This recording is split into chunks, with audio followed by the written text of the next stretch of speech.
आज मैं आप लोग के लिए लाई हूँ मछुआरे और जिन की कहानी। एक गांव था जिसमें सुरेश नाम का मछुआरा रहता था। एक दिन सुरेश मछली पकड़ने नदी के पास गया। नदी में जाल फेंककर वह मछली का इंतजार करने लगा। कुछ देर बाद जाल निकाल कर उसने देखा उसमें पत्थर थे। यह देखकर वो बहुत उदास हो गया। उसने सोचा कोई बात नहीं, इस बार मछलियाँ जरूर फंसेंगी। यह सोचकर उसने दोबारा जाल नदी में डाला।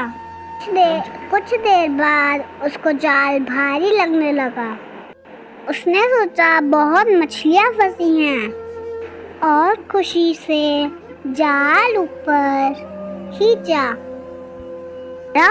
दोबारा उसने देखा कि उस जाल में पत्थर और चिराग था।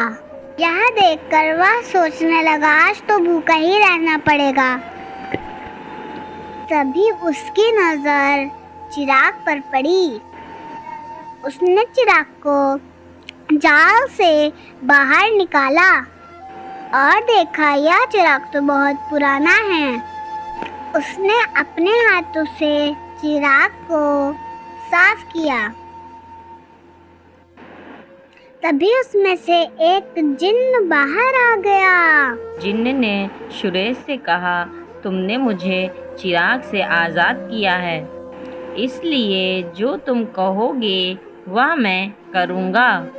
पर मेरी एक शर्त है, मैं कभी खाली नहीं बैठ सकता।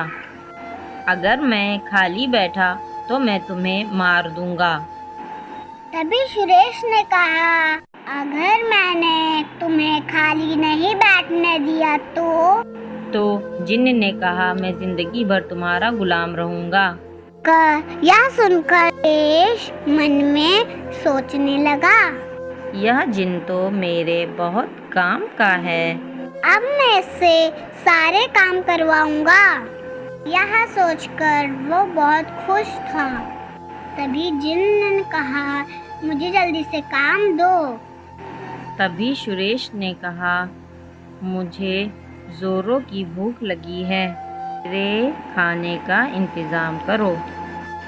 जिन्न ने तुरंत हाथ घुमाया और खाना हाजिर हो गया। सुरेश का मन खाना खाने को हुआ, लेकिन जिन्न गुस्से से बोला, मुझे जल्दी काम दो, वरना मरने के लिए तैयार हो जाओ। यह सुनकर सुरेश बोला, मेरे लिए बहुत बड़ा महल बनाओ। जिन्न ने हाथ घुमाया, सुरेश के पीछे एक बड़ा सा महल बनके तैयार हो गया। यह देखकर सुरेश ने सोचा कि अगर यह ऐसे ही काम करता रहा तो एक दिन यह मुझे खा जाएगा। मुझे इसको कोई ऐसा काम देना चाहिए जिसमें ये उलझा रहे। जिन्न ने कहा, मुझे जल्दी काम दो वरना मैं तुम्हें मार डालूंगा। तभी सुरेश ने एक तरकीब सोची और उसने मुस्कुराकर कहा, मुझे एक बाल्टी चाहिए। जिन्न ने हाथ घुमाया और बाल्टी आ गई। जिन्न ने कहा, लगता है तुम्हारे पास कोई काम नहीं है, अब तो तुम्हें मारना ही पड़ेगा। तभी सुरेश ने कहा, इस बाल्टी से उस नदी का पानी इस नदी में डालो। जब तक नदी का पानी खाली ना हो जाए तब तक मेरे पास मत आना। यह सुनकर जिन्न समझ गया, अब मैं कभी आज़ाद नहीं हो पाऊंगा। मोरल, मेरे प्यारे दोस्तों, हमें से ये शिक्षा मिलती है, हमें हमेशा होशियारी से काम लेना चाहिए। आप लोगों को मेरी स्टोरी कैसी लगी कमेंट में ज़रूर बताइएगा। Like and subscribe. Thank you for watching.